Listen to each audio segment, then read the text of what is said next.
तो इस वीडियो में मैं कल की फिल्म की एंडिंग और उसके पोस्ट क्रेडिट सीन को एक्सप्लेन करने वाला हूं। तो हाँ, इस वीडियो में भर भर के स्पॉयलर्स होंगे, तो इसको तभी चेकआउट करना जब आप कल की फिल्म देख चुके हो। तो फिल्म में हमको ऐसा दिखाया गया है कि सुप्रीम यास्किन अब अपने आप को इस दुनिया का भगवान मानता है, प्लस वो 200 साल से जिंदा है, जिस वजह से उसकी पूरी बॉडी डीके और खराब होती जा रही है। और इसी वजह से उसको एक ऐसी प्रेग्नेंट लड़की की तलाश है जो कि 150 दिन से ज्यादा प्रेग्नेंट हो। बेसिकली वो ये इसलिए चाहता है ताकि वो उसके गर्भ से एक सीरम को एक्सट्रैक्ट कर सके और वो उसको अपनी बॉडी में इंजेक्ट कर सके, जिससे उसकी बॉडी में बहुत ज्यादा पावर आ जाए और उसका जो अल्टीमेट फॉर्म है वो अनलीश हो जाए। तो ऐसे में एक दिन जब उनको ये पता चलता है कि दीपिका का सम 80 कैरेक्टर 150 दिन प्रेग्नेंट है, तो वो उसके ऊपर वही एक्सपेरिमेंट करते हैं और उस सीरम को एक्सट्रैक्ट करने की कोशिश करते हैं। लेकिन एक बूंद को एक्सट्रैक्ट करते ही वहां पे ब्लास्ट हो जाता है, जिस वजह से दीपिका वहां से भाग निकलती है। इसके बाद जब वो बाहर निकलती है तो रेबेल आर्मी और अश्वत्थामा उसको सक्सेसफुली संभाला ले जाते हैं। और भैरवा और रेडर्स की आर्मी जब दीपिका को पकड़ने की कोशिश करते हैं तो अश्वत्थामा उनको मारते हैं और साथ ही भैरवा की बुज्जी को भी डिस्ट्रॉय कर देते हैं। इसके बाद जब वो शंभाला पहुंचते हैं तो अश्वत्थामा के साथ वो बच्ची राया भी आई होती है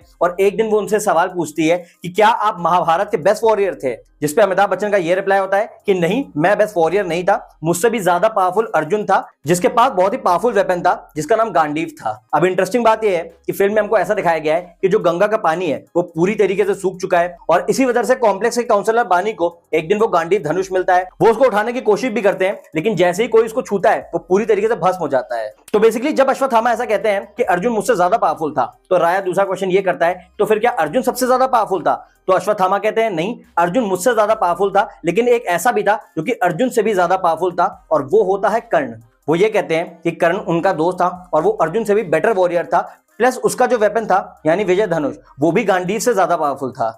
अब यहाँ पे हमें विजय देवरकोंडा अर्जुन तो दिखा दिए जाते हैं, लेकिन हमको ये रिवील नहीं किया जाता है कि एक्चुअली में कर्ण का कैरेक्टर कौन प्ले कर रहा है। और इसके बाद सबसे बड़ी इंपॉर्टेंट इन्फॉर्मेशन अश्वत्थामा ये भी देते हैं कि जो उनके हाथ में लाठी रहती है वो और कुछ नहीं बल्कि कर्ण का विजय धनुष ही होता है। बट क्योंकि वो कर्ण के छूने से ही एक्टिवेट होता है तो इसी वजह से वो इसको एक वेपन की तरह यूज नहीं कर पाते हैं, उनके लिए वो सिर्फ एक लाठी का काम करता है। जिसके बाद अल्टीमेटली क्लाइमैक्स सीक्वेंस शुरू होता है। भैरवा बुज्जी को रिपेयर करके फाइनली अपना बदला लेने आता है और दीपिका के कैरेक्टर समेटी को किडनैप करने आता है। सिमिलरली उसके पीछे कॉम्प्लेक्स की रेडर आर्मी भी शंभाला पहुंच जाती है, जिसके बाद रिबेल और रेडर्स की अच्छी खासी लड़ाई होती है। अब यहाँ पे एक पॉइंट ऐसा आता है जब कॉम्प्लेक्स का चीफ कमांडर मानस अश्वत्थामा को एक सुपरनैचुरल रोप से बांध देता है, जिस वजह से अब वो दीपिका को प्रोटेक्ट नहीं कर पाते हैं। जिसके बाद वो दीपिका यानी सुमति को किडनैप करने की कोशिश करता है। वो चाहता है कि वो वापस उसको कॉम्प्लेक्स ले जा सके, जहां से उसके अंदर का पूरा सीरम एक्सट्रैक्ट किया जा सके, जो कि कली के काम आएगा। तो ऐसे में जब कोई भी रे ऑफ होप नहीं दिख रही होती है, क्योंकि भैरवा भी अनकॉन्शियस हो चुका होता है, मरियम भी बन चुकी होती है, साथ ही अश्वत्थामा भी एक सुपरनैचुरल रोप से बंधे होते हैं,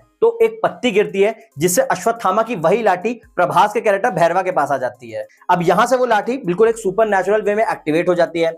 भैरवा का भी हमको एक नया रूप देखने को मिलता है, जिसके बाद वो एक अल्टीमेट वॉरियर में कन्वर्ट हो जाता है। वो मानस पे अटैक भी कर देता है और साथ ही अल्टीमेटली उसको मार भी देता है। इसके बाद वो दीपिका को भी बचाता है, जिस वजह से अश्वत्थामा को नहीं समझ में आ रहा होता है कि एक्चुअली में क्या हुआ है। लेकिन तभी उनको अपने दोस्त कर्ण का ये डायलॉग याद आता है कि मुझे आने में देर तो नहीं हुई आचार्य पुत्र। जिसके बाद वो अल्टीमेटली समझ जाते हैं कि एक्चुअली में भैरवा कौन है। लेकिन उसके बाद स्टोरी में एक फिर से ट्विस्ट आ जाता है। बेसिकली बुज्जी भैरवा को आवाज देती है, जिस वजह से वो फिर से अपनी कॉन्शियस स्टेट में आ जाता है। उसको रियलाइज ही नहीं होता है कि पिछले 10 मिनट में उसने जो किया है वो क्या किया है, क्योंकि इनिशियली तो वो दीपिका को किडनैप करने आया था, लेकिन अचानक वो दीपिका को बचाने लग गया। तो पिछले 10 मिनट में जो भी कुछ उसने किया है, जिस तरीके से मानस को मारा है, ये सब उसको कुछ भी याद नहीं रहता है। वो फिर से अपनी भैरवा वाली जोन में आ जाता है, जहां उसको याद आता है कि उसको दीपिका के कैरेक्टर की बाउंटी मिली थी। वो दीपिका को किडनैप करता है, बुज्जी में बैठाता है, जिसको अश्वत्थामा बहुत ज्यादा रोकने की कोशिश करते हैं, बट अल्टीमेटली वो नहीं रोक पाते हैं और वो अल्टीमेटली उसको लेकर उड़ जाता है। अब इसके बाद राय पूछता है कि ये कौन था, जिसके बाद अश्वत्थामा ये जवाब देते हैं कि ये और कोई नहीं बल्कि कर्ण था। इसके बाद फिल्म फ्लैशबैक में जाती है, जहां हमें फिर से महाभारत का सीक्वेंस दिखाया जाता है, जहां पे विजय देवरकोंडा यानी अर्जुन ने अपने गांडीव वेपन का इस्तेमाल किया था